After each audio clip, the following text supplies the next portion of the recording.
জালকাঠি বরিশাল আঞ্চলিক মহাসড়কের রায়াপুর নামক স্থানে জালকাঠির ৯ নং ওয়ার্ড কাউন্সিলর হুমায়ুন কবির সাগর নিহত হয়েছে।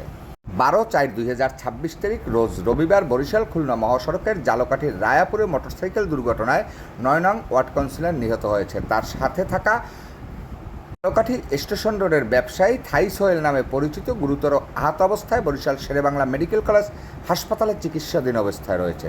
দুপুর ১টা ৩০ মিনিটের দিকে এ ঘটনা ঘটেছে বলে জানা যায়।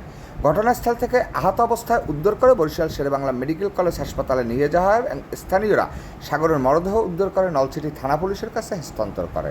তবে ইয়ামাহার একটি ভার্সন 4 গাড়িতে তারা বরিশালের দিকে যাচ্ছিলেন। অপর দিক থেকে একটি গাড়ি দেখে তারা সেই গাড়িটিকে সাইড দিতে গেলে তখন কন্ট্রোল হারিয়ে তারা খাদে পড়ে যায়। মুহূর্তেই সেখানে সাগরের জীবনের প্রদীপ নিভে যায়। সাগর একজন ভালো ছেলে ছিল বিদায় জালকাঠিবাসীর কাছ থেকে জানা যায় বিগত দিনে সাগর ৯ নং ওয়ার্ড কাউন্সিলর হিসেবে সর্বোচ্চ ভোট পেয়ে জালকাঠির ৯ নং ওয়ার্ড কাউন্সিলর হয় এবং সাধারণ মানুষের মনে সাগরের স্থান ছিল অতুলনীয়। সাগরের পরিবারে শোকের ছায়া নেমে এসেছে।